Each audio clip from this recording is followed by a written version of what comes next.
Bom, gente, tudo bem? Hoje nós vamos falar sobre um assunto bem importante na biologia, que é a questão da classificação dos seres vivos, né?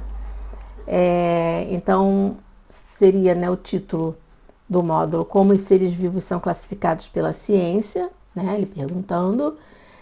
E aqui vocês têm meu nome, meu e-mail. Qualquer dúvida, é só vocês me mandarem um e-mail, só escreverem para mim, que eu vou responder o mais rapidamente possível, tá bom? Então vamos começar, prestem atenção. Vamos lá. Então a pergunta, né, a primeira pergunta que a gente faz é por que a gente deve organizar e nomear as coisas, né? E nomear, por quê?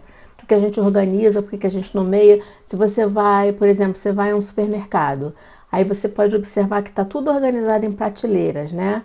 Prateleiras, seções, né? Uma biblioteca também, você chega lá, está tudo organizadinho, né? Então, por quê? Por que essa coisa de organizar e de dar nome? Vamos ver. Na verdade, essa organização, né? Essa arrumação, ela está ligada a essa questão da gente organizar as ideias e organizar os conceitos também. Então, por exemplo, se você pega um livro, né, o livro está dividido em capítulos. Esses capítulos estão organizados, né, divididos em tópicos, dependendo das informações, né? Os supermercados, como eu falei, prateleiras, né? Então, se você quer comprar uma determinada coisa, você pode ir diretamente àquela seção onde você quer comprar, não precisa ficar zanzando pelo mercado, né? Então, graças a essa organização, essa divisão, né? O guarda-roupa, você quando arruma o guarda-roupa também pode arrumar de acordo com algum critério que você estabeleça. Uma biblioteca, né, também divide-se por assuntos. Dentro dos assuntos se subdivide, as coisas estão organizadas em ordem alfabética, né? Pode ser por título, normalmente é por autor, né? Coleções, né? As coleções também a gente costuma organizar, né? Não nomeia, mas quer dizer, a gente até pode nomear a coleção, né? E por aí vai. Eu tenho alguns exemplos, né? De uma coleção, quer dizer, uma coleção dividida em várias, né? Então a gente tem aí um exemplo prático. Então vamos ver. A primeira coleção lá da esquerda, lá em cima, ela na verdade não está organizada, né? Vocês podem observar que não tem uma lógica naqueles bonequinhos que estão ali, né? A gente tem mágicos, tem bruxas, tem índios, né? Fantasmas, uma série de personagens. Isso ainda pretende ser arrumado. Então, de repente, a gente pode escolher entre, sei lá, pode organizar por seres místicos, por seres mágicos, por cor, né? Pode se organizar, usar vários critérios para arrumar essa coleção, né? A coleção da direita, lá em cima, ela já tem assim já dá para a gente perceber uma certa afinidade entre os personagens, né? Assim, quando eu falo afinidade, quer dizer, o que a gente tem? A gente tem personagens, heróis ali, né? Eu poderia classificar aquilo dali como essa coleção dá o nome de personagens Marvel e DC. Só que se a gente observar, ali à direita a gente tem o Gandalf em cima e embaixo tem o ET. Então já cai essa questão de Marvel e DC. Né? Então, sei lá, a gente pode nomear isso daí como personagens do cinema, né? Ou ver uma outra classificação. Abaixo à esquerda, a gente tem os personagens da Disney. Então, aqui nessa caixa, a gente só tem personagens Disney, né? E ali dentro tem mais ou menos uma organizaçãozinha, né? Então, a gente tem lá em cima Peter Pan e Capitão Gancho. Donald Malévola não tem a ver, por conta e Stitch também, né? Por conta de espaço mesmo. Em cima a gente tem o Marcianinho e o Buzz, né? Ali ao lado o Aladim e o Gênio, Alice e o Gato, e embaixo a gente tem Ariel e Úrsula, né? Essa coleçãozinha aqui minúscula, né, da direita, aqui embaixo, ela pretende ser preenchida com outros personagens de Harry Potter. Então a gente tem Hagrid, tem Dumbledore, tem dois Harry aqui, diferentes, Mas essa caixa já está destinada a isso. Então a gente já sabe que aí, né, todos os personagens, todos os Legos que eu tiver, né, o que eu conseguir, que tiverem alguma relação com Harry Potter, vão vir para essa caixa. Qualquer um com relação a Disney, na outra caixa, e com heróis de cinema, na caixa ali de cima. A outra é mais assim, ainda está desorganizada. E uma outra que está assim bem definida também, aqui, o que a gente tem? A gente tem personagens e peças de Star Wars.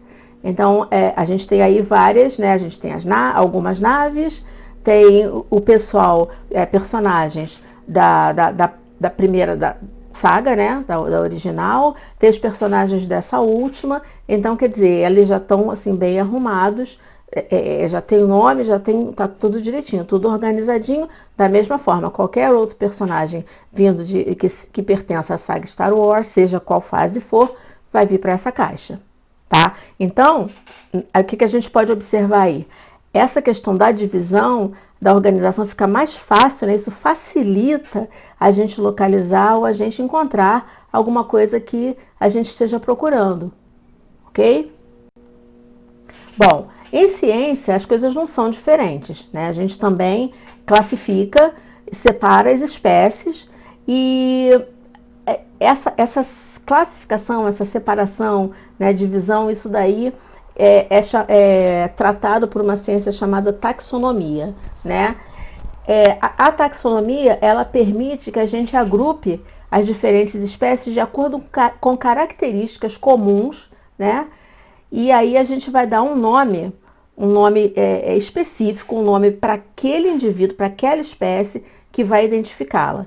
Então, os organismos, os seres vivos, eles estão separados, né, em vários grupos, e a gente chega até a espécie, e cada espécie tem o seu nome específico, né, específico espécie. A gente vai chegar lá.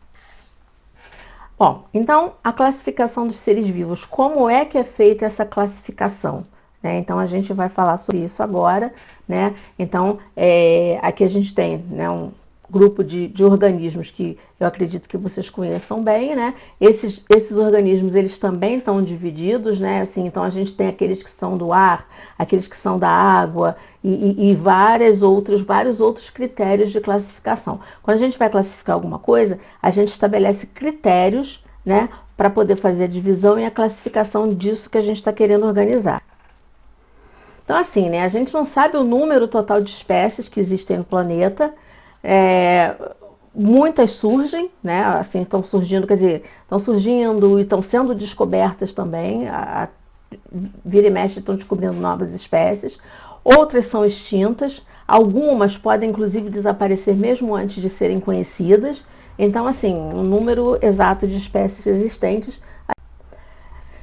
Bom, qual seria, então, o objetivo da gente classificar? O objetivo de um sistema de classificação é facilitar o estudo, né? Então, os especialistas, o pessoal que trabalha com essa parte de classificação, eles têm essa visão de que isso vai ajudar muito a facilitar o estudo desses organismos, né? E não só para o pessoal da taxonomia. Na verdade, quando você classifica, quando você dá nomes a essas espécies, o pessoal que trabalha com isso está, na verdade, facilitando a vida, o trabalho de outros que venham, mesmo um indivíduo que vai trabalhar na área de saúde, por exemplo. Né? Então, os médicos, quando eles vão estudar algum tipo de parasita, né, algum agente que cause doença, alguma bactéria, algum vírus, eles trabalham, eles vão estudar a biologia daqueles organismos que já foram classificados por outros cientistas, por outras pessoas.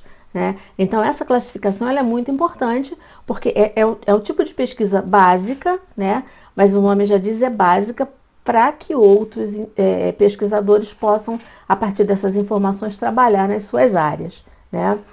Então, o que a taxonomia faz? A taxonomia, ela identifica, ela nomeia e ela classifica os seres vivos. Aqui a gente tem um desenho mostrando assim um esquema da classificação, né, e da divisão dos seres vivos em reinos, que a gente vai falar bem mais lá adiante.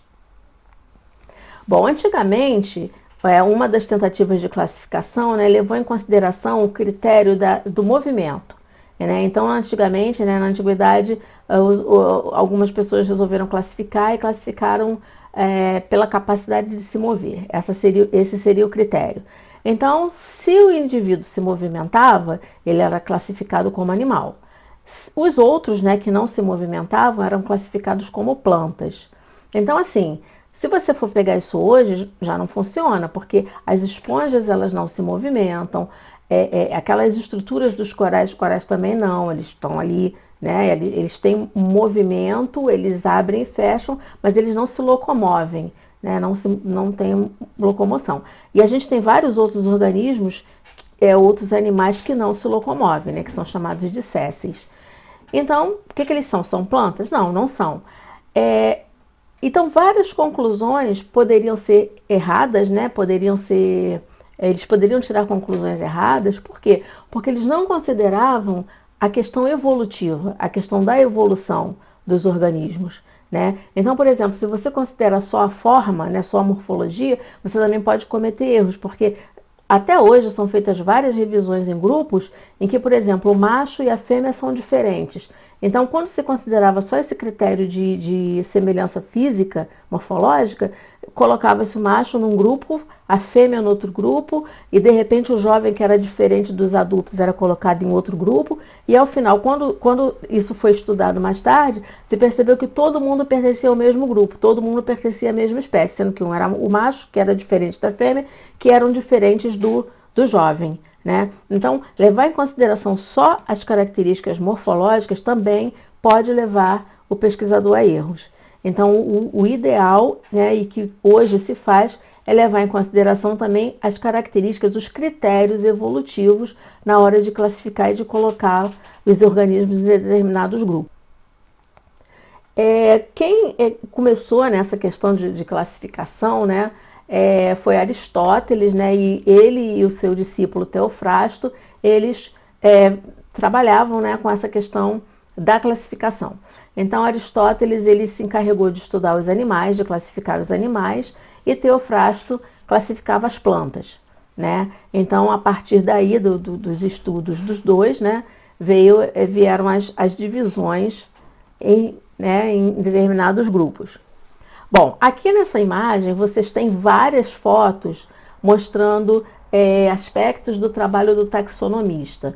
Então, essas gavetas, né, nas gavetas ali que tem aquele senhor segurando a gaveta, a caixa, né, nessa gaveta você tem exemplares, você tem espécimes de várias espécies, e em cada gaveta, né, essas gavetas estão divididas, né, muito provavelmente elas podem estar divididas por famílias, por espécies, por gêneros, enfim, né, estão arrumadas de acordo com algum critério de organização, e quando alguém precisa fazer alguma consulta, vai lá, tira essa gaveta e ali observa os espécimes e compara com algum que eles estejam querendo classificar, né? Então você pode usar também lupas, né? Muitas vezes precisa de uma observação microscópica, né?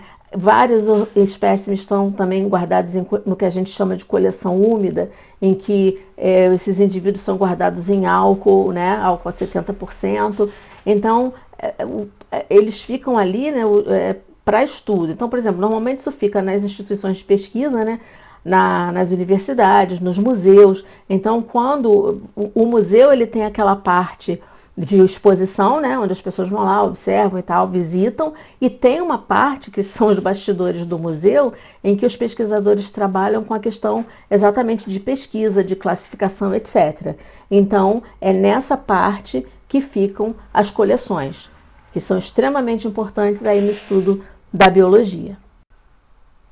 Então, o que o taxonomista faz? Né? Ele identifica os organismos e ele encaixa esses organismos dentro de grupos, né? Grupos que já existem.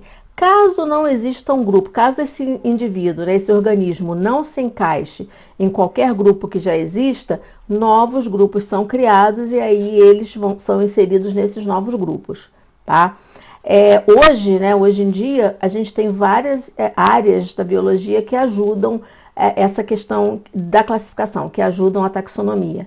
Então, a gente tem ecologia, genética, biologia molecular, bioquímica, são áreas que ajudam, a morfologia continua ajudando, né? Então, são áreas que ajudam muito na hora em que o taxonomista precisa trabalhar. Aqui, 19 de março é comemorado o dia do taxonomista. Essa imagem, ela mostra, Linneu, que foi, a gente já vai falar nele, e foi quem nomeou, quem criou um sistema de classificação, de nomear, as espécies, então de nomenclatura. Então ali cada animalzinho está com a sua identificação, e o Linneu aí sentado no casco. Então Linneu, ele foi um naturalista que ele criou um sistema, ele criou um sistema de classificação chamado Sistema Naturae, e nesse sistema, nesse sistema de classificação que ele criou, estavam os grupos que hoje é a base ainda da classificação, estavam os grupos nos quais ele dividiu, ele agrupou os organismos, Então, vamos lá. As ideias, como eu já falei, foram publicadas no Sistema Naturae, e ele criou um sistema de nomenclatura binomial. O que é isso? O sistema, quando você fala binomial, o binominal, ele tem dois nomes, Então, as espécies, elas são agrupadas, existe uma hierarquia, em que a gente tem os grupos cada vez mais abrangentes, quer dizer, cada vez mais gerais. Então, começa com a espécie, Uma espécie, ela é agrupada, as espécies semelhantes são colocadas num grupo chamado de gênero, gêneros semelhantes são colocados num grupo chamado ordem, ordens semelhantes são agrupados em classes, e classes semelhantes com características comuns são colocadas em reinos, Quer dizer, as classes são colocadas em filos e os filos são agrupados em reinos. Bom, o pensamento da época, o pensamento que predominava na época de Linneu era o pensamento criacionista e fixista. O que é isso, O pensamento criacionista é que as espécies, os organismos eram criados por uma divindade, por uma entidade divina, e o princípio do fixismo é que as espécies eram imutáveis, quer dizer, as espécies não evoluíam, Só mais adiante, com Darwin, etc., com outros pesquisadores, Lamarck, Darwin, eles, vários começaram a perceber essa questão de que as espécies não eram imutáveis, mas até então, naquela época, acreditavam que as espécies eram fixas e que tinham sido criadas aí por alguém, Então não havia evolução, Bom, e antigamente eles usavam como critério, como eu já falei, a semelhança anatômica. Então eles observavam, eles levavam em consideração o fenótipo, Então o fenótipo, a aparência física, a morfologia, a semelhança anatômica é que era o parâmetro que eles usavam para classificar os organismos. Bom, vamos ver agora quais são os níveis taxonômicos, Quais são esses grupos taxonômicos que eu estou falando já desde o início. Então, os principais táxons, o que é um táxon? Um táxon é a unidade taxonômica. Então, um reino é um táxon, a família é um táxon, o gênero é um táxon. Então, cada unidade taxonômica é chamada de táxon, O plural é taxa, Então, a gente tem ali o reino, Então, o reino, ele é formado por vários filos semelhantes, vários filos, O filo, ele é formado por várias classes semelhantes, que são formadas por várias ordens semelhantes, que agrupam várias famílias semelhantes, que englobam vários gêneros semelhantes, que agrupam, englobam as espécies, semelhantes, Então, a gente observa o seguinte, a gente já vai começando a observar que à medida que a gente vai se aproximando da espécie, a variabilidade vai diminuindo, A gente vai ver isso aqui com mais detalhes já.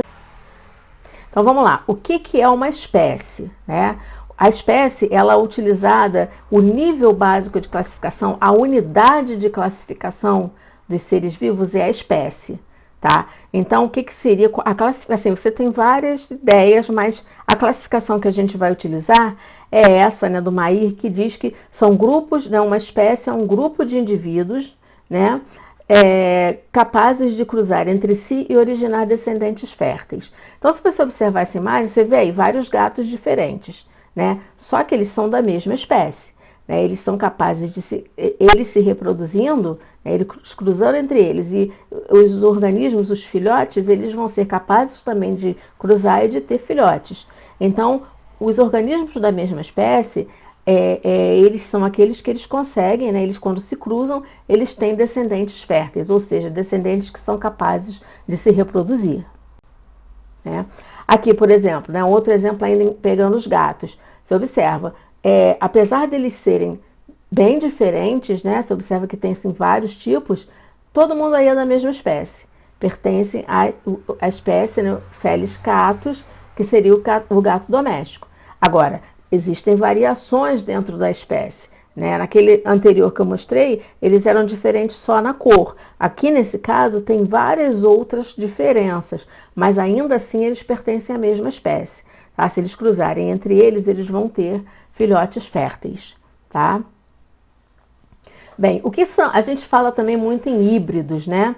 O que são híbridos? Então, quando a gente falou lá em genética, essa palavra já apareceu, né? Então, nesse caso aqui, o que acontece? Híbridos, eles são indivíduos que eles são o resultado do cruzamento entre indivíduos de espécies diferentes. Nesse caso, lá a gente dava um sentido diferente, apesar de que era assim, né? Quando você via o organismo que... quando você tinha lá, por exemplo, azão-azinho, então você tinha, era híbrido, não era homozigoto, né? A gente chamava o heterozigoto de híbrido. Aqui nesse caso, a gente chama de híbrido o indivíduo, né, que é estéril e é resultado do cruzamento de indivíduos de espécies diferentes. Então, por exemplo, se você pegar a mula, né, no caso da fêmea, o burro, no caso do macho, eles são resultantes, eles são filhotes de quem? Do cruzamento do jumento, né, no caso o macho, com a égua, e são espécies diferentes. Então a mula é um organismo e o burro, né, eles são indivíduos, são animais fortes, né, só que são estéreis, né? Então nem a mula consegue se reproduzir, nem o burro consegue se reproduzir. Por quê? Eles vêm do cruzamento de dois indivíduos de espécies diferentes. O outro animal que está aqui na imagem é o ligre, né? Então o ligre, ele é o resultado, esse cruzamento não acontece na natureza, né? Ele é o resultado do cruzamento artificial entre um leão e entre uma tigresa. Então, são indivíduos também de espécies diferentes, apesar de vocês podem observar ali, nos dois casos, eles são do mesmo gênero, né? Então, o jumento e a égua pertencem ao mesmo gênero, mas a espécies diferentes. E o leão e a tigresa também pertencem ao mesmo gênero, mas a espécies diferentes, né? Você também tem o contrário, as pessoas que também fazem o cruzamento da leoa com o tigre, e aí nesse caso é o tigreão, né? Então seriam esses dois exemplos de híbridos, tá?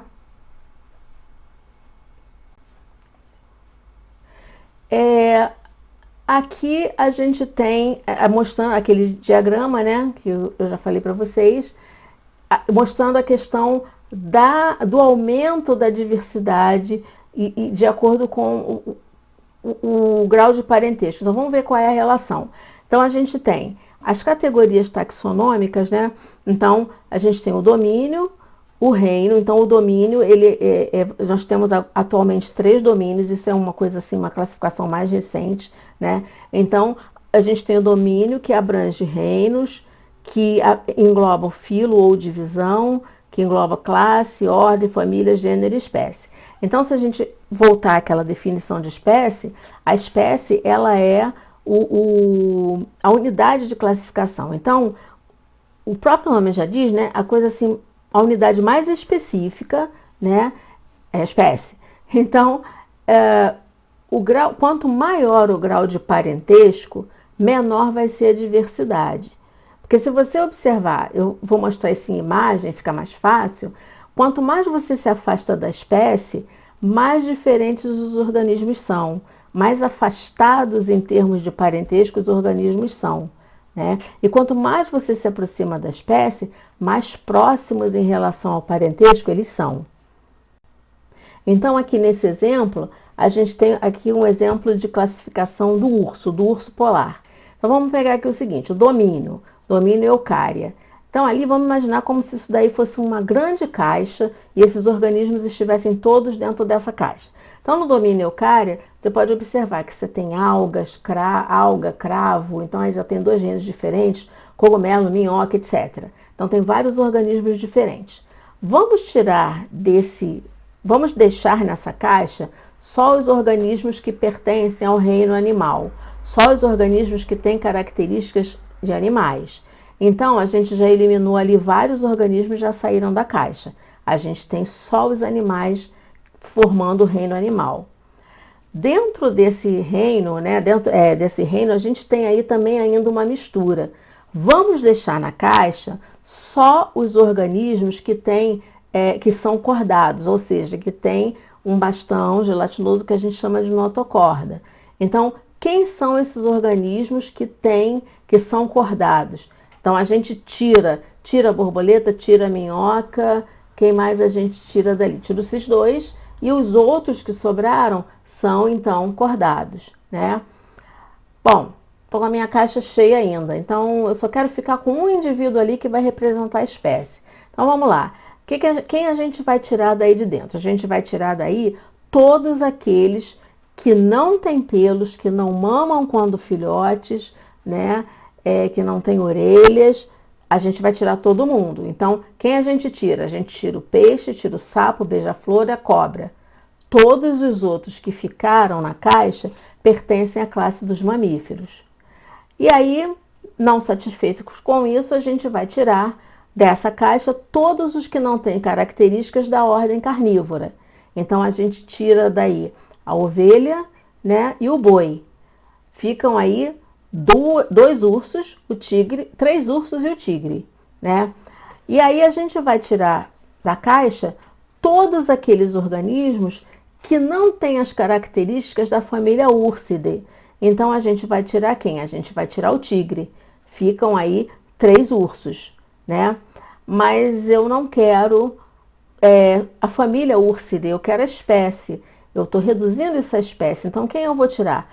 Vou tirar todos os elementos que não têm as características do gênero ursos. Então, eu tiro daí quem saiu? Saiu o urso malaio. Ficam o urso polar e o urso pardo. Esses 2 ursos, eles pertencem ao mesmo gênero. Eles pertencem ao gênero ursos.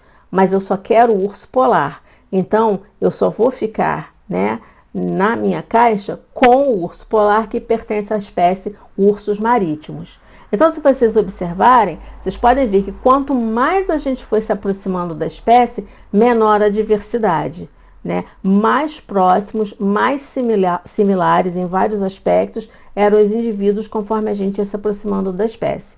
Conforme a gente se afasta da espécie, então a gente tem aí aumentando a diversidade, né? A gente tem ali de tudo, né? Tudo junto e misturado ali no domínio, por exemplo.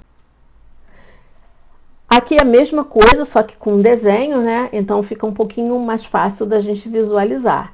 Então vocês observem que no domínio, né, conforme a gente vai se aproximando da espécie, aqui nesse caso ele está trabalhando com o urso, né, ursos americanos, né, o urso negro. Então a gente pode perceber que no domínio nós temos uma variedade muito grande de espécies, né, de organismos diferentes. Conforme a gente vai se aproximando da espécie, a variabilidade diminui. Então, a gente observa que, no final, a gente só fica com um indivíduo que pertence àquela espécie, que representa aquela espécie, né? Então, lembrando, quanto mais próximo da espécie, menor a variabilidade. Quanto mais afastado da espécie, maior a variabilidade, né? Então, aqui, reforçando mais uma vez, né, vai ficando mais específico.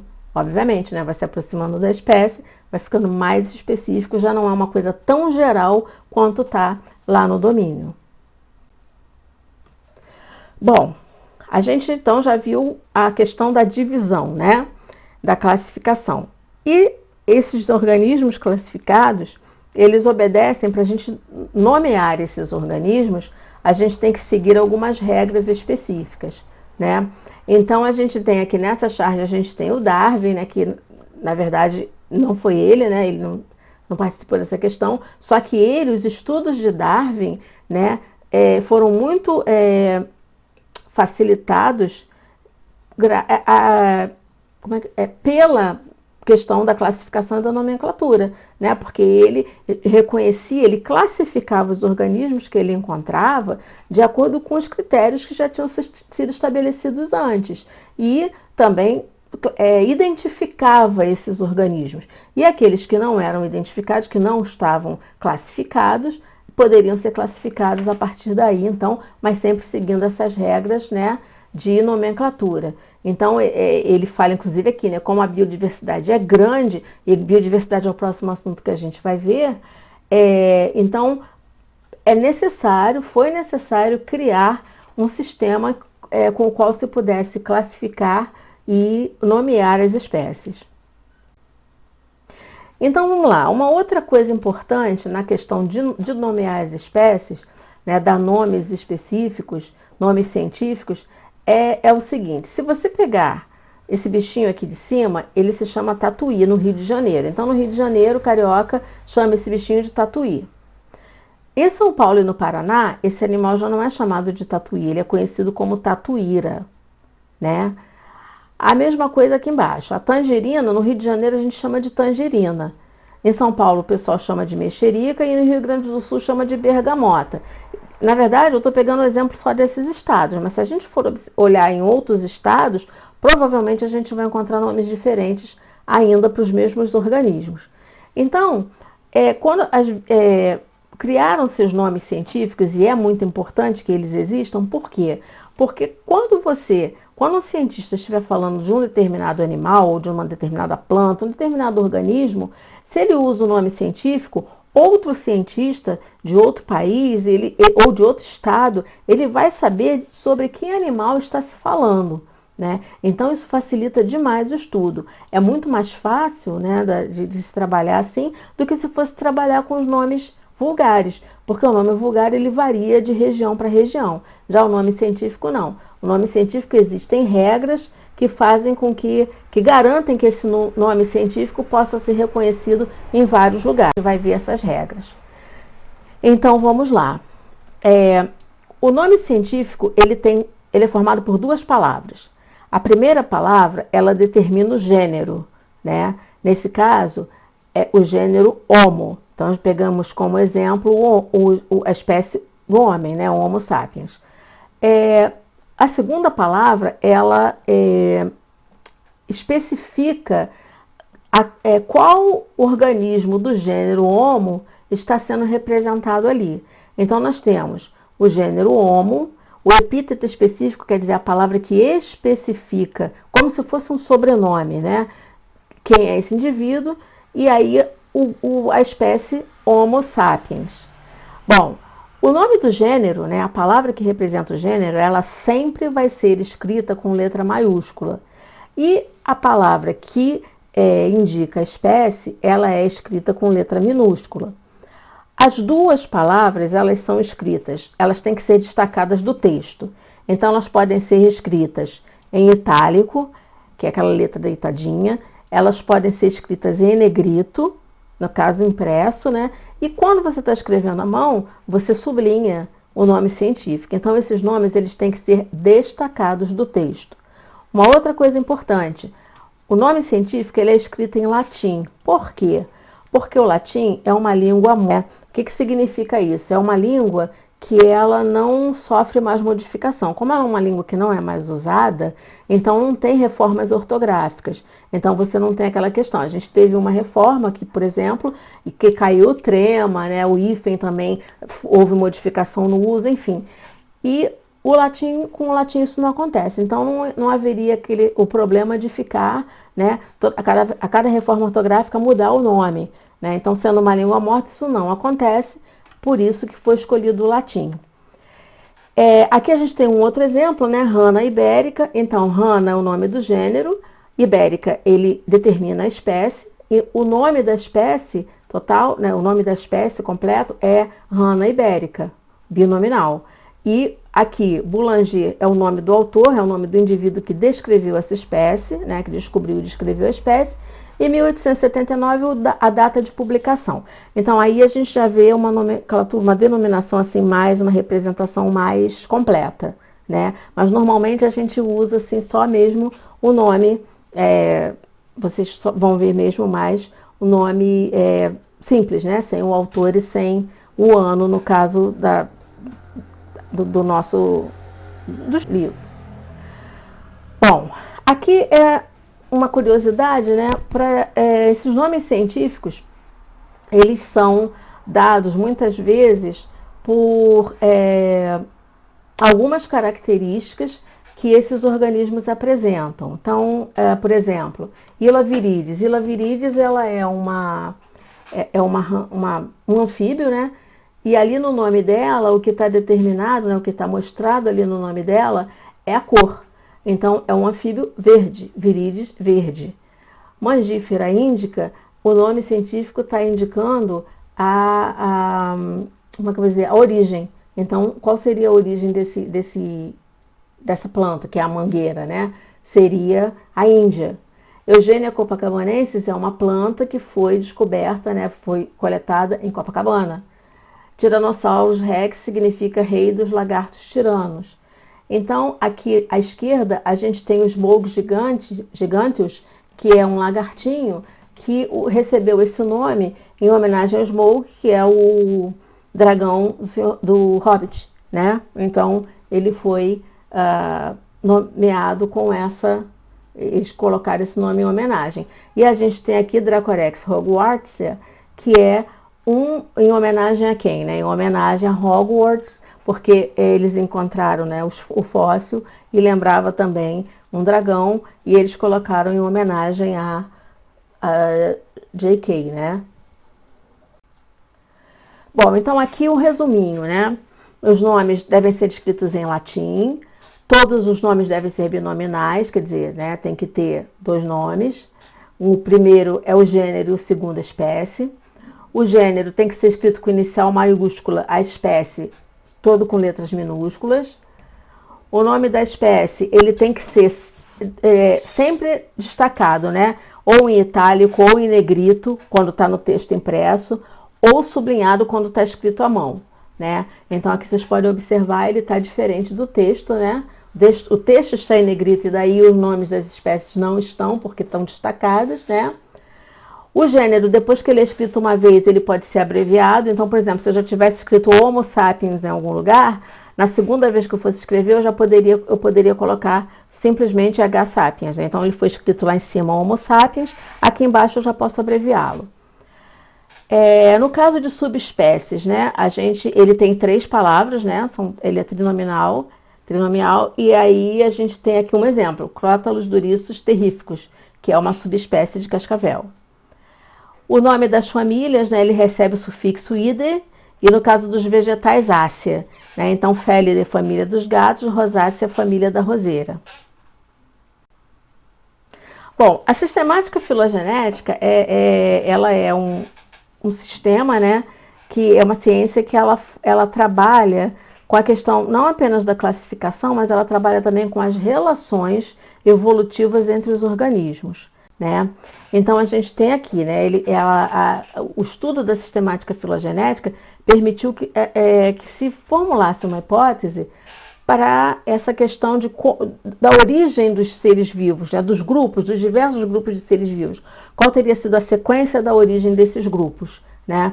E ela recebe contribuições de várias áreas, né? Também biologia celular e molecular, bioquímica, embriologia, genética, por exemplo.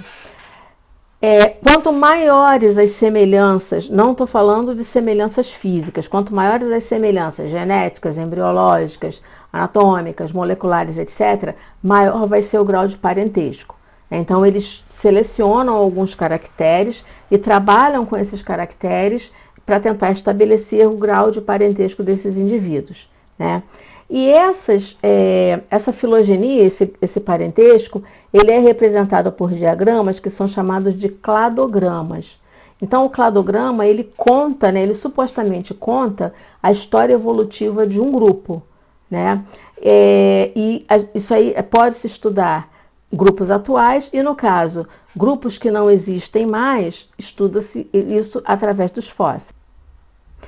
Então, vamos lá. A gente tem aqui, né, o cladograma. Ele apresenta nós, né, que são essas bifurcações, e ele mostra, cada nozinho desse, cada bifurcação dessa, mostra a formação de novas espécies ou novos grupos, a partir de um ancestral comum, né?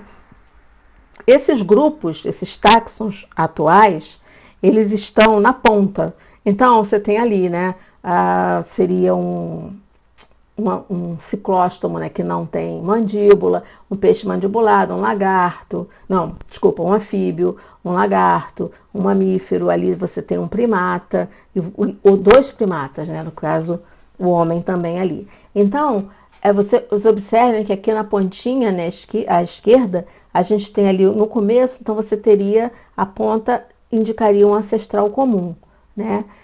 E eles que estão no ápice, né, eles partem da raiz, da base chamada raiz. Bom, os ramos, eles mostram as relações filogenéticas. Então, você pode observar que os ramos mais próximos existem um grau de parentesco maior. Então, ali, daquele primeiro animal para o segundo, qual foi a característica que surgiu, né, na formação desse grupo, desse segundo grupo? A mandíbula. Então, até então, a mandíbula não existia, né? A partir dali, todos os organismos têm mandíbula, né? Depois do peixe, né, qual é a característica que aparece? Pulmão. Então, a partir dali, daquele indivíduo, todos os outros têm pulmões. E por aí vai, né? Então, a gente vai observando.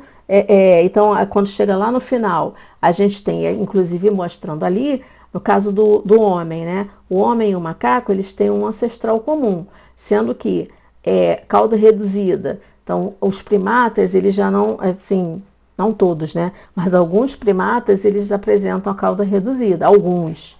Então, ali a gente tem, aí você tem o grupo dos gorilas, e aí o homem, bipedismo, quer dizer, o homem, ele fica em pé, sem precisar se apoiar nas patas da frente. Então, ele, né, já é bípede. Então, a gente já tem ali separação. Então, aqui são só algumas características que separam esses grupos, mas só para a gente ter uma noção.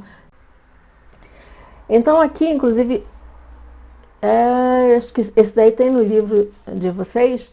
Então, a gente tem aqui, né, 2 cladogramas, e eles mostram a mesma história evolutiva. Então, são 2 tipos diferentes, mas contam a mesma história. Então, a gente tem aqui a raiz e a gente tem os nós. Em vermelhinho, aquelas bolinhas são os nós, né? Então, o que eles indicam?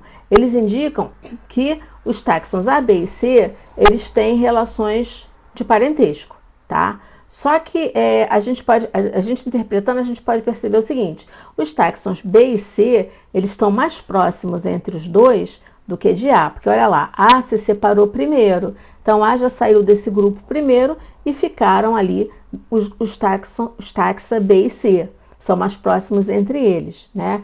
Não quer dizer que o B descende de C ou vice-versa, só que eles descendem de um mesmo ancestral comum mais recente do que o ancestral que deu origem a e eles, né? Bom, então a gente observa que eles vieram, né, até um determinado tempo juntos, e a partir dali eles evoluíram de maneira separada, acumularam tantas diferenças que fizeram com que eles se tornassem espécies diferentes, né? E aí a gente não fala de indivíduos, a gente fala de grupos, né? Então a gente tem aí essa diferença.